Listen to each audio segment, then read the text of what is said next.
Hello and welcome to the programme. Well, from violent clashes and tear gas to festive celebration, we now take a look at how Europe has marked May Day. And Alex and the Cube team have been following that. Indeed we have, Isabel. It's worth saying these have been traditional Labour Day protests right the way across Europe. What we have seen in the French capital today has been what has been grabbing the headlines. This is Snap Map. It geolocates videos that users are posting on Snapchat. You can see here this big orange activity in Paris, and you can see here, if I just flick through these videos, a mass of demonstrations. We know thousands of the police were there on the streets today, and more than 200 people, according to official figures, were arrested. Let's just bring you up perhaps some of the more dramatic pictures.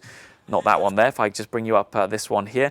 We have some burning items here, and just flicking through, we also have, you can see the aftermath, firefighters dealing with burnt vehicles. Now this matches with these pictures we can bring you now from official news sources. They show you there tear gas flying into those crowds, as we know that dozens of masked individuals reportedly clashing with police. You can see it there. These are pictures from Paris. The official news pictures matching what we're seeing from individual users there on the ground. Well, let me just bring you some more information from further across France. Let's bring you down to Lyon, the French city of Lyon, where a journalist there who was attending these demonstrations shared this video with Matthew in the Cube. This is here, Place Bellecour. Again, this is more than just a focused demonstration in Paris. We've seen demonstrations right the way across France. We know as well in cities as diverse as Turin. Let's bring you up some images from Turin. People there protesting, in many cases protesting against a new tunnel, to Marseille back in France, to Gothenburg in Sweden, to Moscow in Russia. People have been out on the streets, but the most eye-grabbing of all these has been Paris. It's been Paris where those demonstrations took place. So we wanted to know why people still wearing these yellow vests, part of this yellow vest movement in France, are still on the streets. Let's give you a sense of what one of them had to say to us. Well, speaking to Matthew in the Cube, Pierre Goel here said he had 4 key demands. He is himself from the east of France, but he says, I want a change of political institutions. He organises demonstrations, so those around him also echo these demands. He says he wants tax justice. This is a translation from what he sent to us. Social justice, he says, and an ecological transition. The really interesting thing in all this is these demonstrations are getting remarks from notable commentators like Yanis Varoufakis, the former Greek finance minister. This is what he had to say. Greek society is in a comatose state, a state of permanent depression, and above all else, we lost 1 million people to emigration. The desertification of this country should make those who've been making decisions on behalf of this country, both Greeks and non-Greeks, hang their heads in shame for at least a century. That was Mr. Varoufakis speaking to Fadil Kerry, our reporter there in Athens. So, Isabel, it's been a story of protests across Europe. The focus, really, this focus of these violent clashes has been France, where we've heard demonstrators there wanting what they call social justice. But, of course, a very tense day with police in France in particular.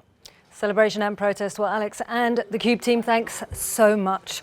Well, as Alex was saying, protests in Paris turned violent, but over in Italy, nearly 1 million people were expected to attend the traditional May Day concert in Rome, organised by the main trade unions. Well, for more on those contrasting demonstrations, I'm joined by Ryan Thompson in Paris and Georgia Landi in Rome. Georgia, I'll come to you in just a minute, but Ryan, a tense day, wasn't it, in Paris?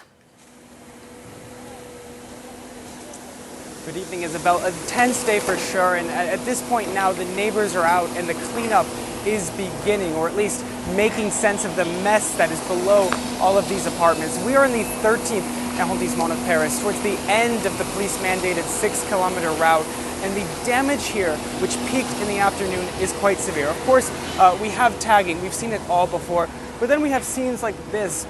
This is a Chinese massage parlor, which glass has been completely obliterated. There is absolutely no barrier between the street and the store.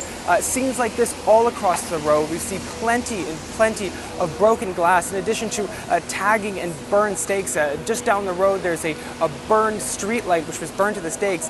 This is not the worst damage that we've seen from the Yellow Vest protesters, but certainly severe damage in a part of the city that hasn't been touched by France's severe protests.